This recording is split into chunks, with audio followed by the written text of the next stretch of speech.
Welcome everyone. All of those who are joining us or maybe joining us later on for our study today. Let's initiate by relaxing our minds and hearts, harmonizing us,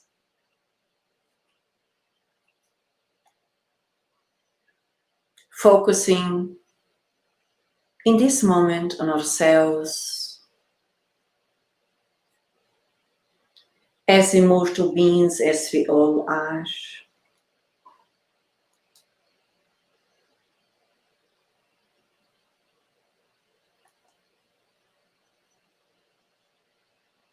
Divine beings in essence.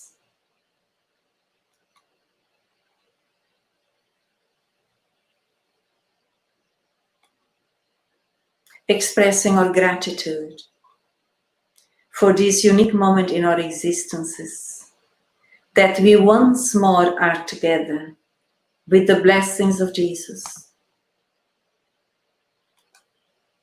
to study Spiritism, which inspires our lives in our journey of evolution. Bear in mind that we are all spirits, created by God with love, in order to learn to love ourselves, to love others, learn to love the experiences that we attract in order to learn from. Our gratitude for this beautiful day today, the sun, the blue skies, the wind. Our gratitude for our families. Our gratitude for everyone and everything in our existences.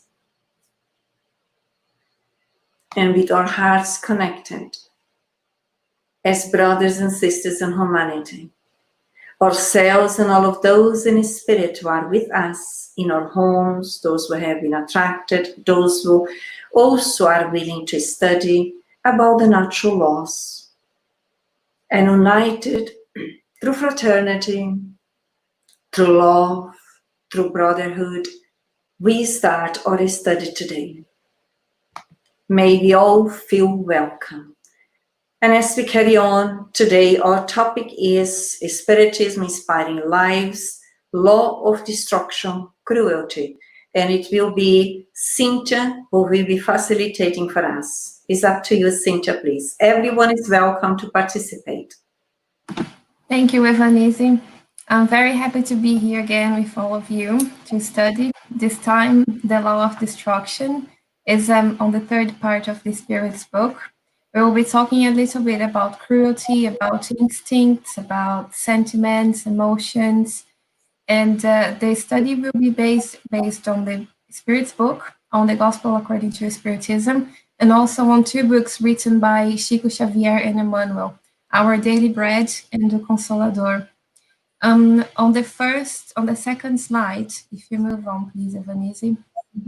We'll start with one question from the Spirit's book, and I will need a volunteer to read it for me, please. Question and the answer. I can read. Is destruction a law of nature? It is necessary for everything to be destroyed in order to be reborn and regenerated. What you call destruction is no more than transformation that is aimed of renewing and improving living beings. Vladi, would you like to comment, to share your ideas? It's very deep to reflect on this right now because of what's happening in the world. But I will pass it on. Thank you. Yes, I think it would be interesting for us to start with this question because on the third part of the Spirit's book, when we studied about the law of destruction, I believe this is one of the first questions before we move on to cruelty. But what caught my attention when I was reading is for us to learn that, let's say, everything comes with an expiry date. Everything, life is always changing. So just for us to reflect and try to see destruction as something also positive, to also see, like the Spirit says, destruction in the way of an invitation for us to transform ourselves. I will hand it over to you to hear your ideas, but I would also like us to think and reflect about the question, what would be examples of transformation linked to destruction that happened in our life? Natural disasters. Yes. Anything else?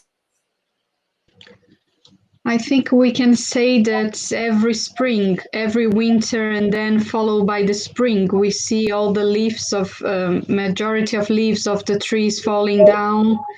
And you look at that plant or that tree, you think it's all brown and look dead. And suddenly when spring comes, it's like so much blessing. You see lots of leaves and flowers, and the nature is so exuberant and so intense in spring, especially here in the North Hemisphere, right? That we have quite different seasons of the year, so we can see this quite often in a year. Yes, I think with the seasons here in Europe, we can clearly see this law of destruction working. Any other examples? Yeah, another one that got me thinking is something that happens every day to everyone, and perhaps we don't stop to think about, but is what goes on in our body. All the cells that are destroyed, renovated, new ones are born.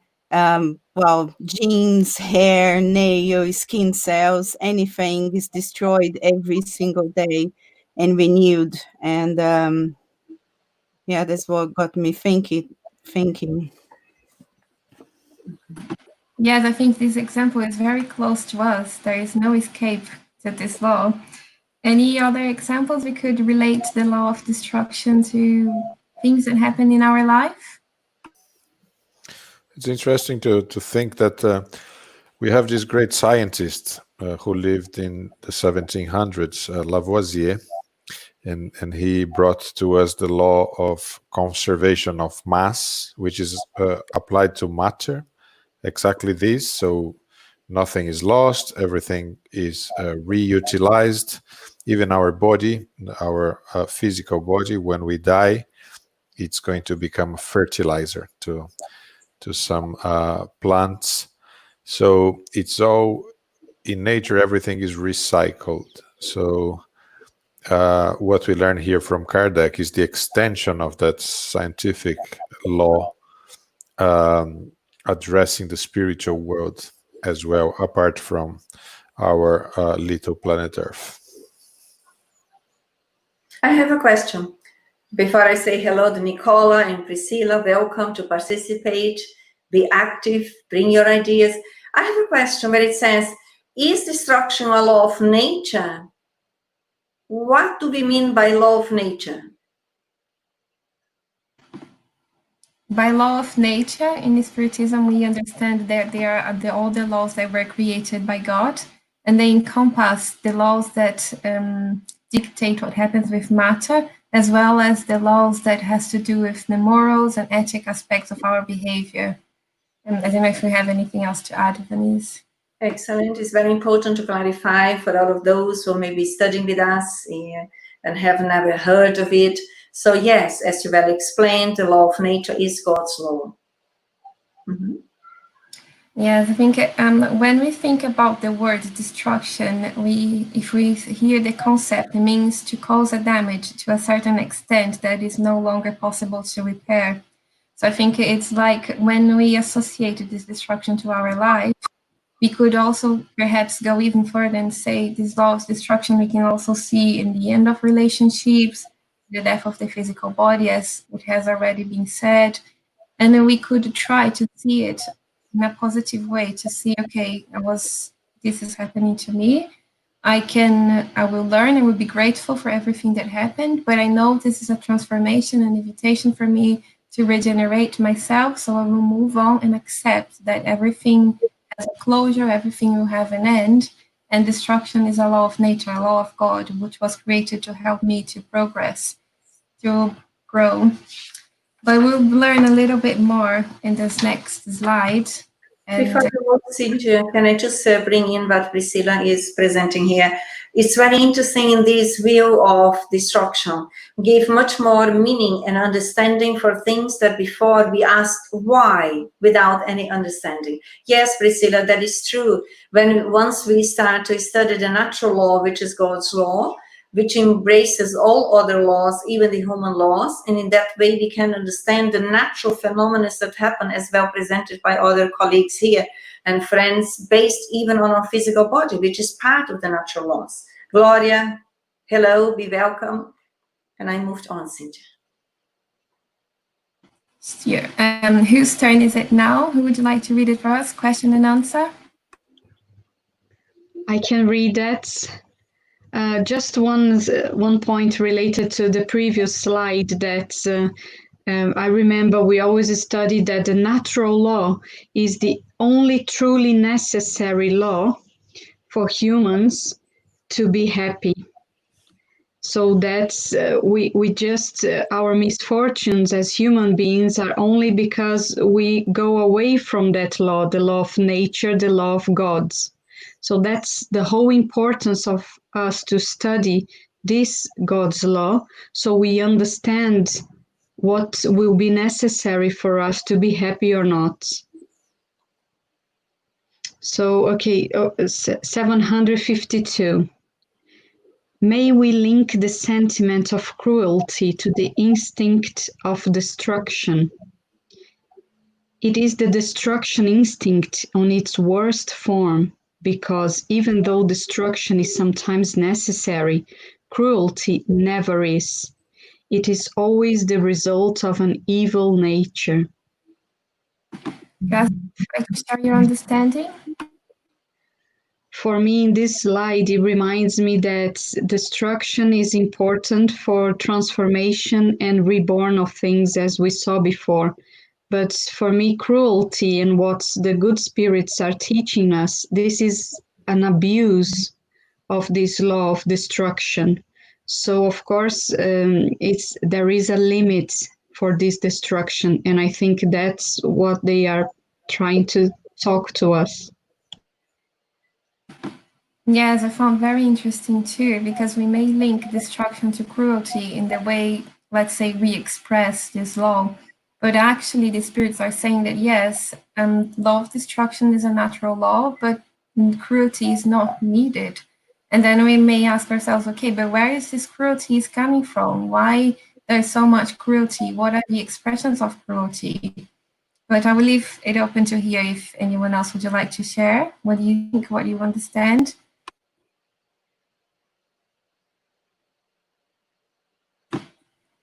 Thais, perhaps?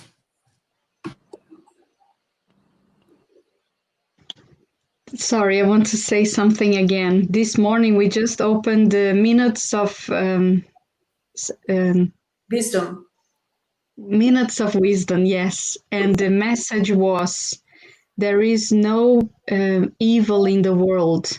What it may exist is people who are infirm or ill, or people who do not know the laws of God. So it reminds me what we are perhaps trying to learn from here.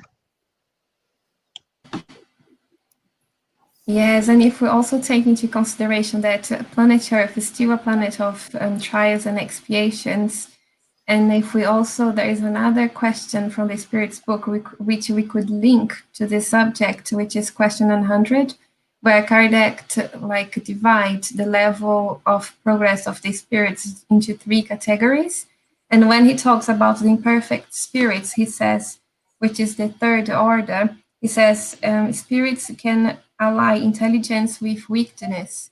And we see, okay, we are a civilized society, we had a lot of development and intelligence, but why we still sometimes so cruel? And I think we can clearly understand and learn with Spiritism that, let's say, we will still see a lot of cruelty, because we are not.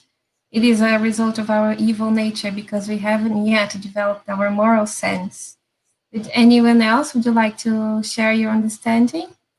I think yes, the Yeah, reflecting on primitive state of mind, which is still, we are pretty much based on the indifference, and the indifference is rooted on pride and selfishness through our journey, and not developed morally and ethically, where we have difficulties throughout our existences and our path of evolution.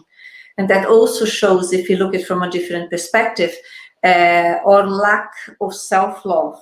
Because as much as we develop self-love, we are also gradually eradicating our primitivism, or selfishness, or pride, and also this indifference on the moral aspect. Understanding always, as we try to explain when we talk about moral and ethical values, has nothing to do with the human morals, which are changeable and change through different cultures and different epochs on earth. We are talking about ethical moral values which are in accordance with the natural laws, which are equal all the time, because they are immutable. So as more as we evolve on the moral ethical way within ourselves, because we bring already those values within, since we have been created, and now we are in a stage that we are asked to learn and exercise our free will according to the natural laws. And in that way, we will also become aware of all elements of primitivism, of cruelty, of indifference, and we gradually actualize ourselves and change in that. Yes.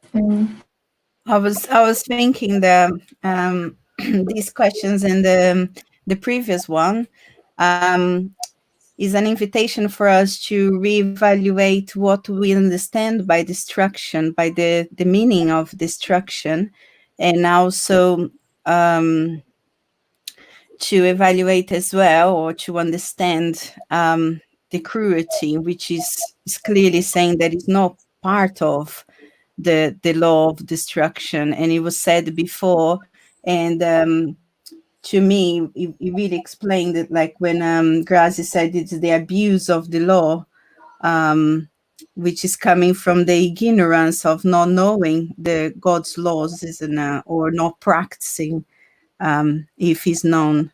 So that's what it made me think of the two questions. Do you think, Thais, that the cruelty is only due to or down to ignorance? Not just the ignorance, that, like I said, you might know, you might be aware, but you choose not to practice, not to be in the path of God's laws. You choose to be cruel. So that is not, because there's a difference when we are cruel, let's say, because we are ignorant about the laws, we haven't learned, we are in such a primitive state. And the other one is when we do know already, because we do know there are a lot of spirits, and could even be us, very evolved intellectually. We do know what the natural laws are, but we choose anyway to be indifferent. And that is the cruelty of moral indifference, rooted on pride and selfishness. There is a difference in these two. Yeah. Priscilla is saying, could we say that in cruelty there is a negative intention and destruction is in the end of a cycle? Important to know the difference. What do we think? Could we say that cruelty there is a negative intention and destruction is the end of a cycle? Do we agree that Priscilla shared? Destruction, I would say, Priscilla, is renewal according to the natural laws. And cruelty is really the primitive intention that we still bring within, the lack of moral values, the lack of ethical perceptions, is our moral indifference, is the way that I see. I don't know if someone wants to share your viewpoints on that. Maybe I'm thinking that what Cynthia said previously about the spirit's hierarchy in the question 100, that we know that the first state of the spirits, the imperfect spirits, we are like is linked, we are more linked to the matter than spiritual. So perhaps when cruelty is too much, when cruelty is showing, is because we are more linked to the matter instead of spirits. Maybe that's the thought. I think it still is our instinctive nature predominating the spiritual nature. Does that make sense? Yes, I think also to help us to, I believe, to understand is to think that destruction is inevitable, but cruelty is not. We can avoid being cruel because cruelty is also linked when we take joy in the suffering of others, or when we act with the intention to harm others' feelings, for example. When we see destruction, like I said, as something inevitable, it will sooner or later happen, but cruelty we can avoid if we want to.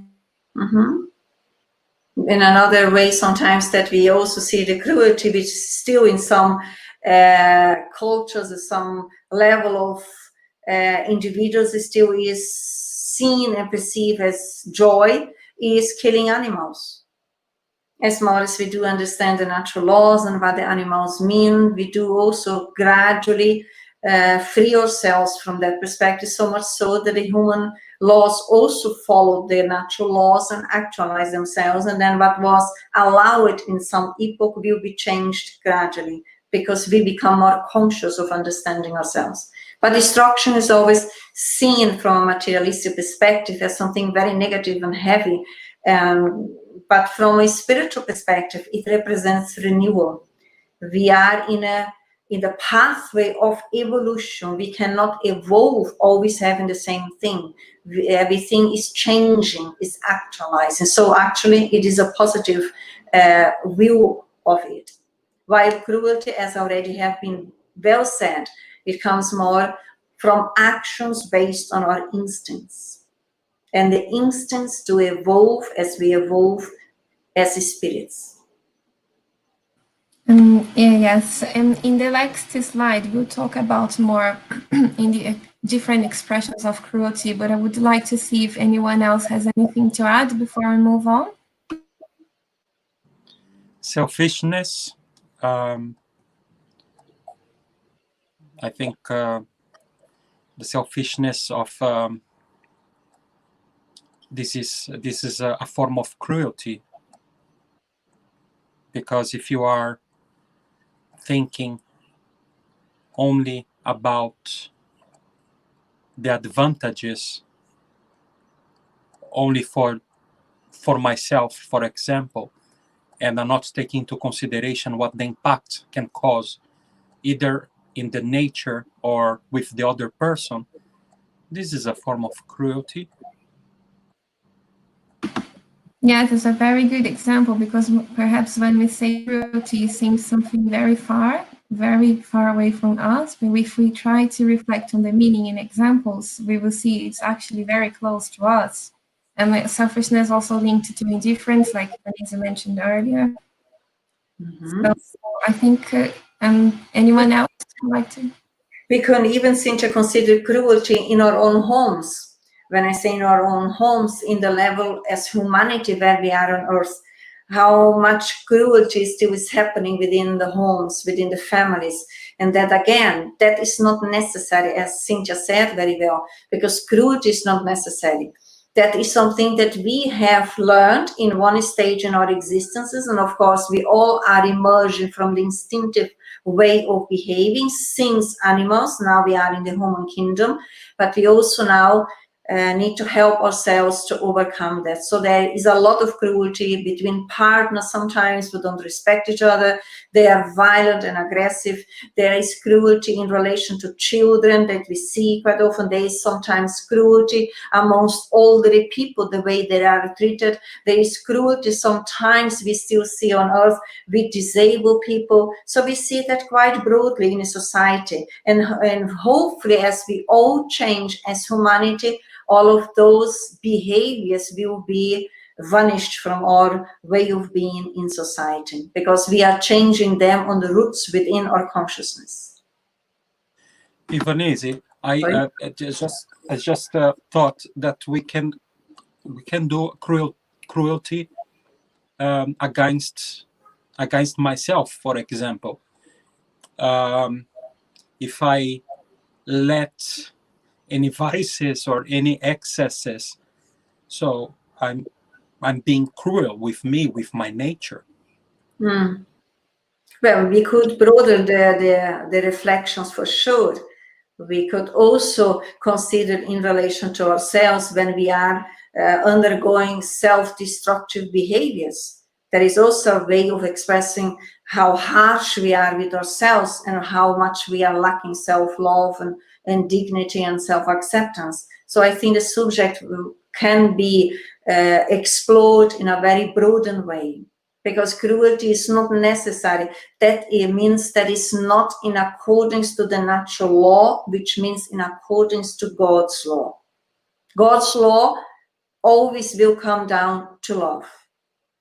And love is a movement which is changing and actualizing for better. So cruelty is not part of that. We learned that, because bear in mind, we have been created simple and ignorant by God. And we have been using our free will to develop those tendencies that we gradually now, understanding more the natural laws, understanding that they are actually within us. And as more as we actualize ourselves, we are freely, spontaneously choosing to renew ourselves in terms of belief systems, in terms of actions, behaviors, attitudes, and in that way we are recondition ourselves. Should I move, Cynthia? Yes, please. And we started already talking about different forms of cruelty. I just brought some examples: domestic violence, child abuse, animal cruelty, as already been said, elder abuse. But thinking about cruelty, can you think of any other examples that come to your mind? I think, yeah, we should consider the cruelty, like abusing vulnerable people around us. So that could happen to the elderly, to children, at home. It's a form of domestic violence, isn't it? So we see here on this chart. But I think it's a very, very serious one, because we're like, we would be taking advantage of vulnerabilities at our own homes, in our domestic environments, with people close to us, people who we should be caring and protecting, but abuse happens. So I think it's a very serious form of cruelty. And it happens in cycles, because quite often the abuser will grow older and become a victim, and vice versa. So it's really sad, it's really serious, and that can go on to future existences as well. Why is that happening, Gabriel? I was still thinking while you were speaking.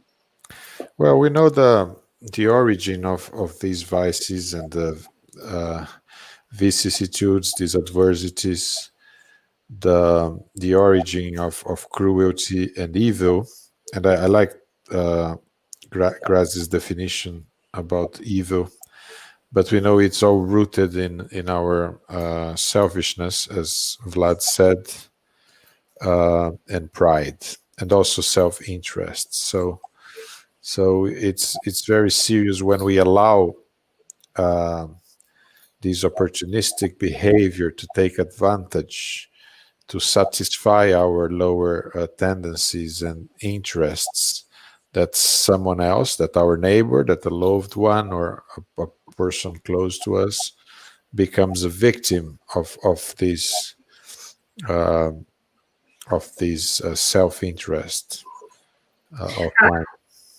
Are we in that way then considering that we, throughout our own evolution, that we all are departing from our ignorance, somehow we learned that the strongest is the one who dominates, who controls the weak, isn't it? And as you rightly said, those aspects are based on pride and selfishness. We learned in that way, and then it still is present in society today, pretty much so. So the strongest is the one that is more brutal, that is more cruel.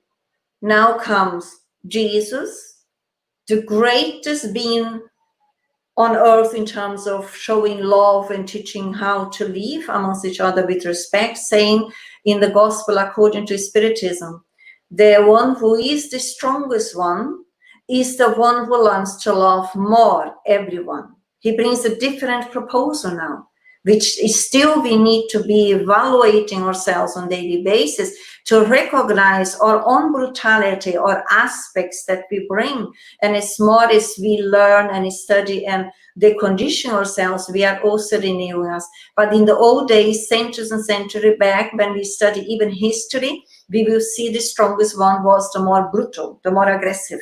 And we still have that today, unfortunately, through the wars and everything. But gradually that will be eradicated as we individually learn that the greatest power in the universe is the love that comes from God. And once we learn that within ourselves, we will become more compassionate towards the one that need our assistance, towards the elders, as was mentioned, towards the children who are very vulnerable, towards the one who need who are on limitations on the physical level. We are becoming more compassionate as more as we renew ourselves. But mainly, I would say here, in the past, the strongest was the more brutal, the one who was more aggressive, and I want to get my way through, and it was through brutality. Now we are renewing our own mistakes in history. Yeah? Priscilla is saying Spiritism helps understand the meaning of words in a different and deeper way. So helpful is specifically when we bring the reflection to ourselves. Precisely. Yes, and I think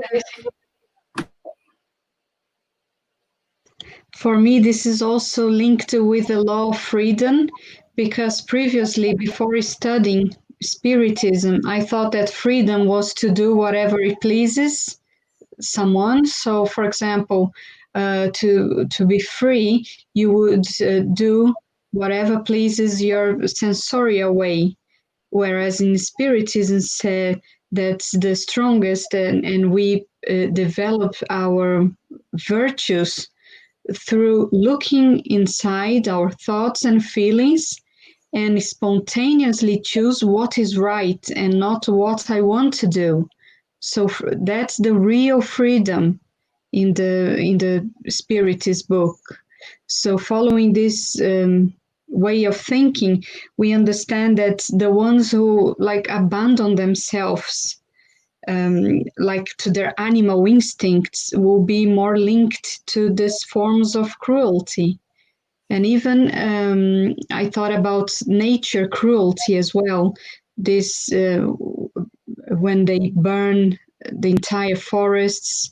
And one example I just remember from the second book of André Luiz, it's The Messengers. So there is this lady, Isabel, and she has a spirit center in Rio de Janeiro. And she, in the time she's sleeping, her spirit detached from her body, and she sees a scene that is quite interesting. So someone in the spiritual world, a mother, is trying to teach her daughter not to pick flowers, otherwise it might destroy them. So she's teaching her in the spiritual world. I don't know how it happens, but it's interesting to think about it. yes, I think those forms we see here in the infographics is quite an extensive, very serious and extensive form of cruelty. But if we think deeply about the meaning of the word, there are also a lot of ways we can express cruelty without not knowing that it is. Evanise mentioned one previously, indifference. We couldn't care less. We just live our life, like as I said, without considering the law of freedom, doing whatever we want, not taking into consideration how people will feel, what would be the consequences. Thinking also about gossiping, do you think it would be a form of cruelty? Oh, yes. It comes from our primitive state, yes, aggressiveness. Cynthia, I was also thinking about discrimination and abortion as well as sort of cruelty. Precisely, that's right. Yeah. Yes, and also if we think more, like I think it's interesting for us to bring it back to us. If we think, for me, for example, educating our children, when we lose our temper and start screaming, I understand it could be an expression of cruelty, sort of deep breaths and calm down, or when we when we express our aggressiveness with the intent to harm others. I think it's a very subtle way we could act very cruelty. Do you have any other examples that came to your mind? Otherwise, we can move on to the next slide. One that came into my mind is racism. Yes, racism. I would also say rape, that we still see quite a lot on us. Mm-hmm. Yes, very good, 2 examples. And I believe we can, because of the time, we can move on to the next one, please, if anything. And who would you like to read, please? Question and answer. I can read. Question 754. Doesn't cruelty result from an absence of moral sense? You may say that the moral sense is not developed, but do not say that is absent. Senses exist in principle in all human beings. This moral sense is what later transformed them into good and human beings. It exists in the primitive of the aroma in the bud of the flower that has not yet opened. Would you like to comment? So to me, I understand. Yeah. To me, I understand that. So the question is asking if the reason for the cruelty is because there's no moral knowledge at all. There's no sense of moral in an individual, and it's saying that it's not because the moral sense is absent, because everyone in this has in themselves this principle. It's just because it's not being developed. Yes. And then it comes later to say transformed into everyone into a good human being. Yes, I liked this part as well. I thought it was very interesting that the Spirit's teaching us that we still trying to be humane. I think we still have a lot to learn. But Thais, close your audio. Sorry to interrupt. Thais, close your audio, please. Thais? Thais, are you hearing me? Thank you. Okay. Thinking about this moral sense as an ability we have to distinguish between what is right and what is wrong, I think Kardec is asking the spirits, okay, so are we cruel? Before he asks, are we cruel because of the law of destruction? And we learned that we are not. And then Kardec go on and ask, okay, but are we cruel because we haven't yet learned to distinguish between what is right and what is wrong? And the Spirit says again, no, it's not, because we have within us all the laws of God. And I think what will help us with our understanding is one part of the Gospel according to Spiritism, which says that first we have instincts, which is like automatic behavior. Then we develop to have emotions, which is like a very complex state of feelings that influence our thoughts and our actions. And then we will move on to develop this moral sense, which is our sentiments, which is this quality, these moral qualities, which will develop throughout our existence as we progress. And if we think with this line, what could we think, or what could associate cruelty to?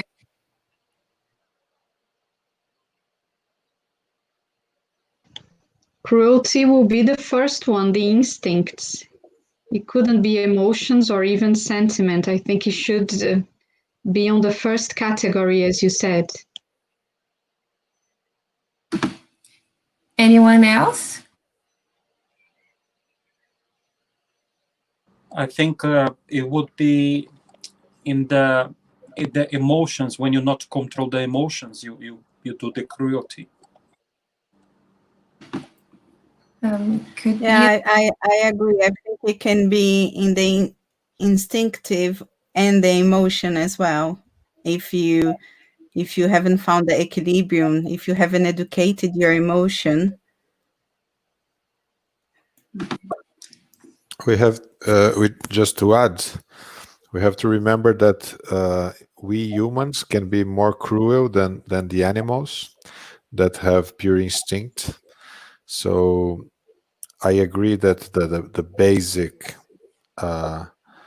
layer, which is the instinctive, is related to our primitiveness, but also we can push cruelty to far distances via our intellect that a dog or a cat or a horse could never reach.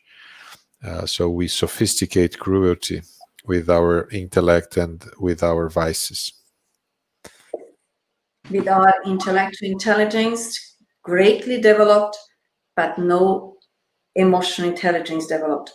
Because once we develop the emotional intelligence, we are developing also the moral intelligence, where then we cannot bear anymore gradually as we evolve to commit any cruelty. But very good pointed that Gabriel brought, because really instinct is quite natural in the animal kingdom, yet they don't commit cruelty. It's us who are in the human kingdom, where we trained and developed our intellectual intelligence without the moral element in it. That is what is the difficulty that we all are to overcome. Yes, I think also I did a little research about what was the most basic emotions we feel when it comes as anger, fear, disgust, happiness, sadness, surprise, and contempt. And that made me think, could we be cruel because we fear something, or perhaps because we are angry? I believe we can. I think emotions has a big role to play in the way we behave, and we could still, even we moved from instincts to emotions, we could still, using our intelligence in a very sophisticated way, as it has been said, be very cruel. But let's move on for us to learn a little bit more. Evanise, if you could move 2 slides, please. If we go. Yes, just a second. Chris brought a comment from the previous slide also saying that omitting someone help can also be considered cruelty. Yes, Chris, that is a good example which we didn't consider. Is this one, Cynthia? Yes, please. Mm-hmm. And we need a volunteer to read as well. Let's read the full slide first, and then we comment the parts that we find interesting. I can read. Can the analysis by reason definitely cooperate in the work of our spiritual lighting? It is true that man cannot dispense the use of reason for overcoming the tasks entrusted to him in the circle of life. However, it's necessary to consider that this reason has been developed for many centuries on the planet by devices of all sorts. We have full confirmation of this assertion in European ultra-nationalism, whose advanced evolutionary position, even now, has not hesitated between peace and war, between law and force, between order and aggression. More than everywhere in the planet, human reason there rose to the highest culminations of achievement, and yet, unbalanced by the absence of feeling, resurrects savagery and crime, although the thriving of civilization. We recognize, therefore, that in the present day in the planet, all the enlightenment of man must start, first of all, with the feeling. The desperate wise man of the world must turn to God as the humble child, to take care of the legitimate values of the heart. because only by sentiment re-education behind the scenes of self-effort can one expect the desired reform of creatures. Gabriel, would you like to comment? Yes, so here we see that the intellectual and the technological advancement of some societies, some civilizations, and we could say, and remembering that this was written many years ago, but it is still very current, very actual, very updated, and we see not only in Europe but also in other parts of the world that the technological advancement, economical advancement is not accompanied always by moral advancement.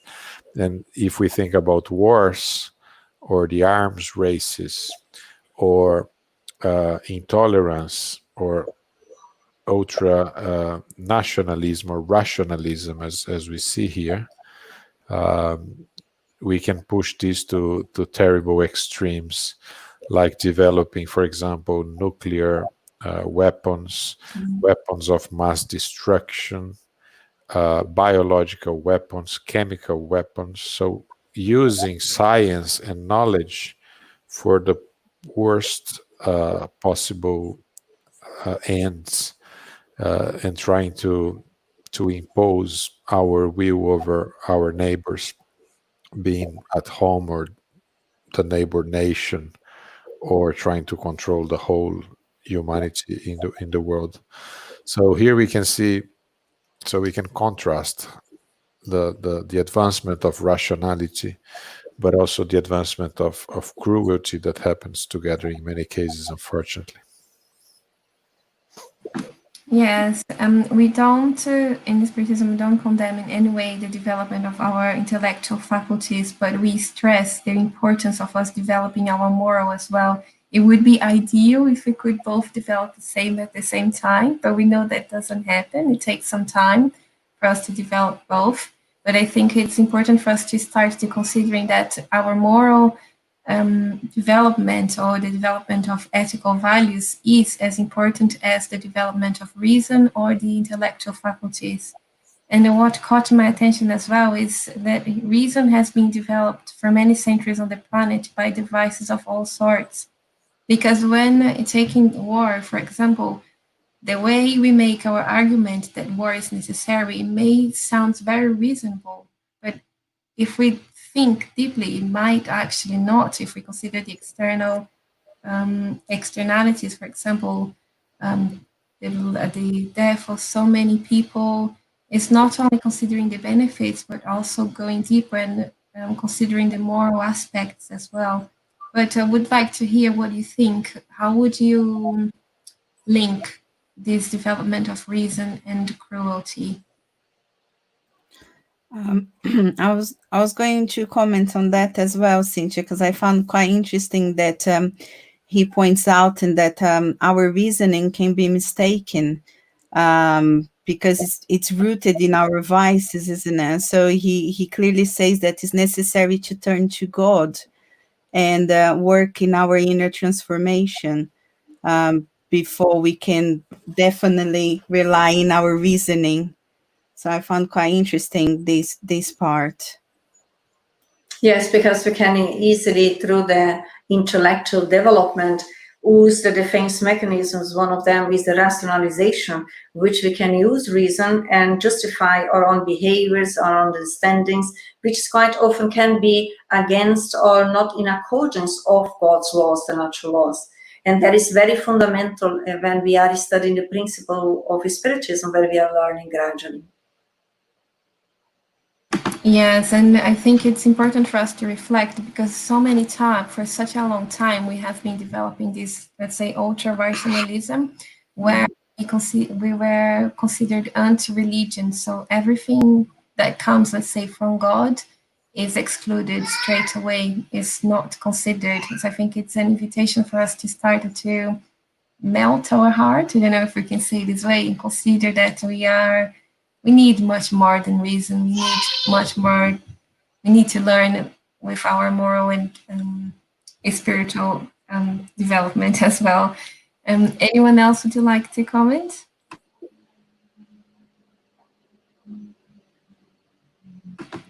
If not, Grazie, go.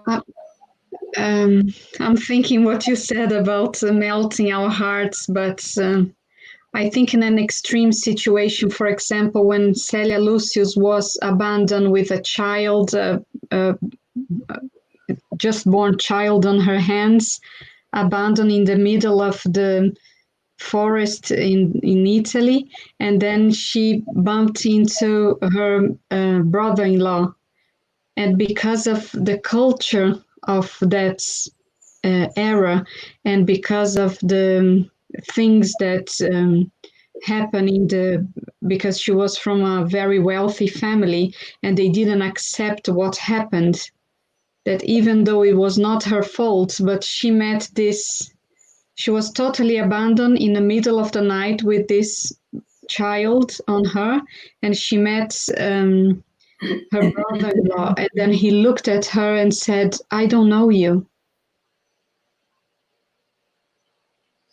Only because of conventions of cultural things. And so it's something that I'm not sure if he melted his heart when he looked at her in that situation. So I think perhaps we need a bit more than just, perhaps it's through the pain and some suffering that we might get into this spiritual lightening inside of us.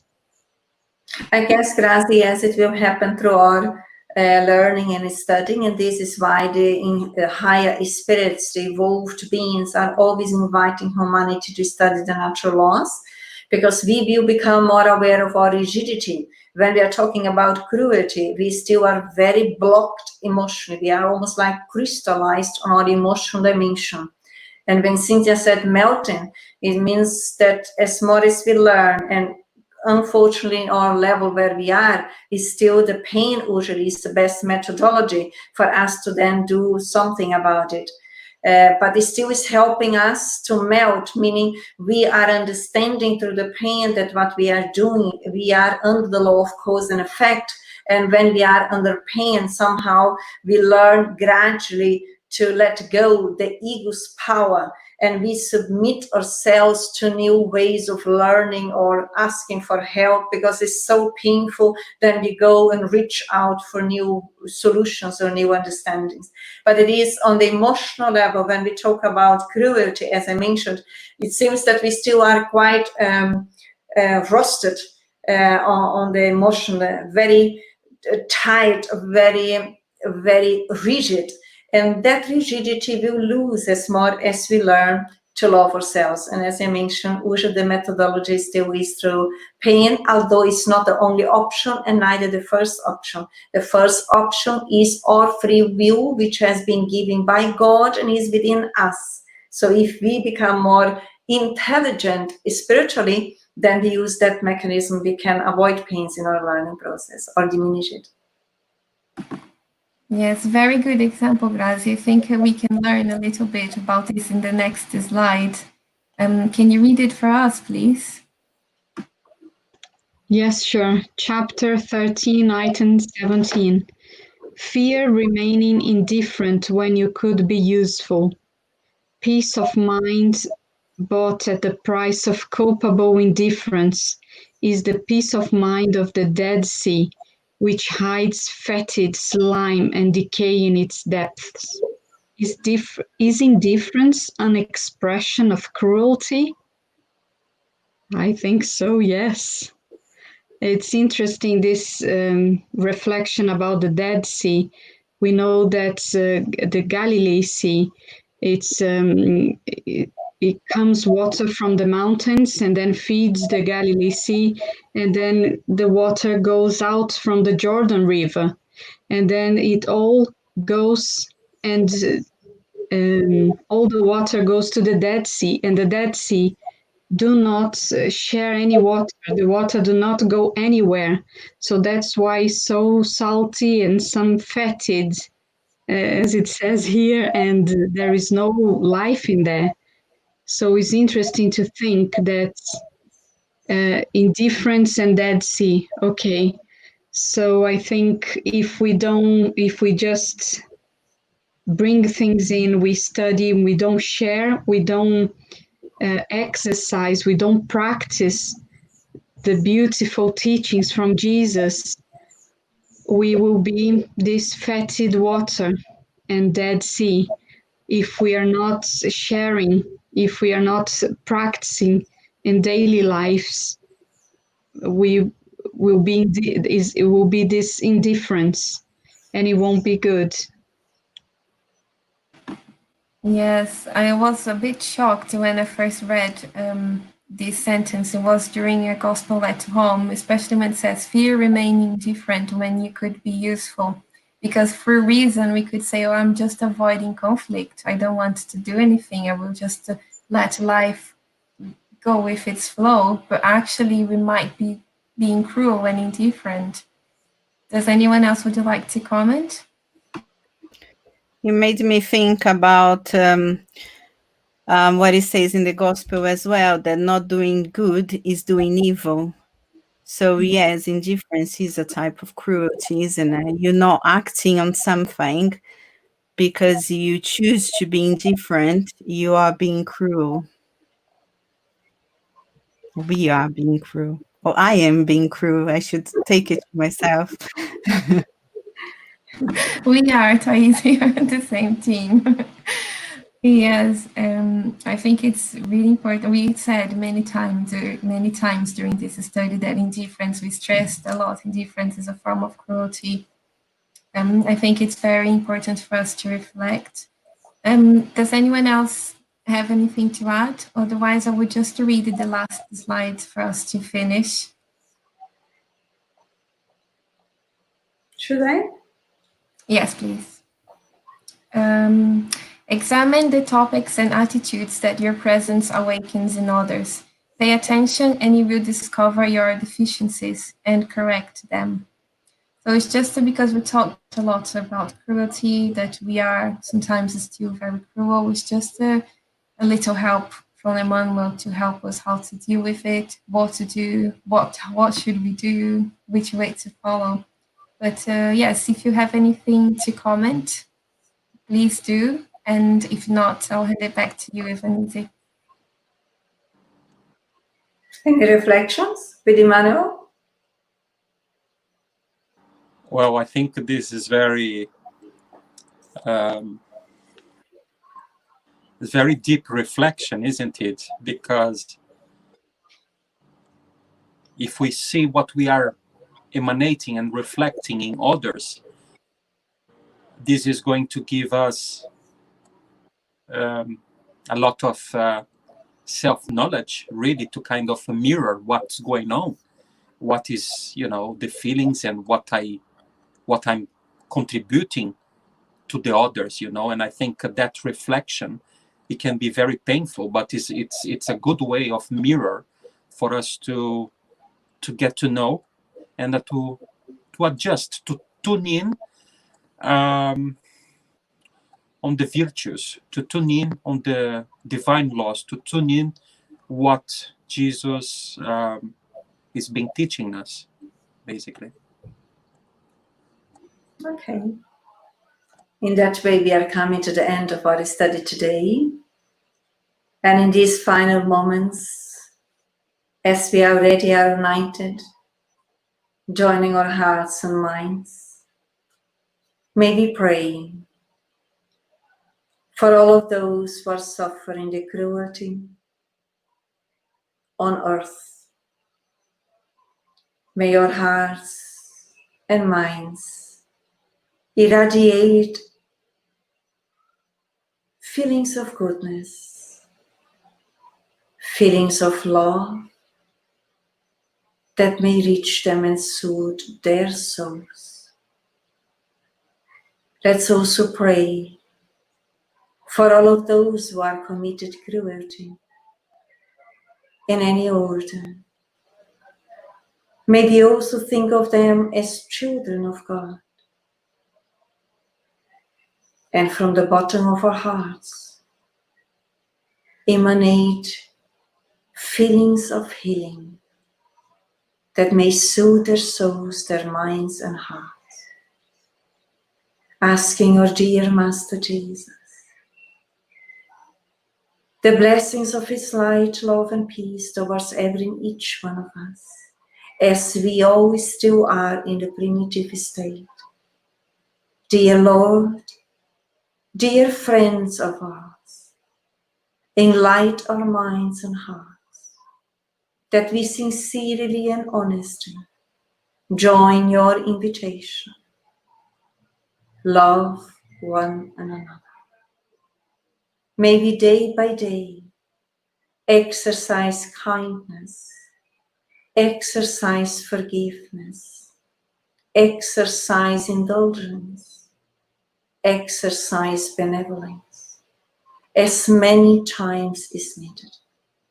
Let's we also exercise patience, tolerance, and asking you, dear Lord, that you may bless us with your divine love, your unconditional love, so that we, each one of us, can choose to move forward in becoming better today than we were yesterday, and tomorrow better than today, and uniting through our feelings and thoughts in goodness, in fraternity, in solidarity, in brotherhood.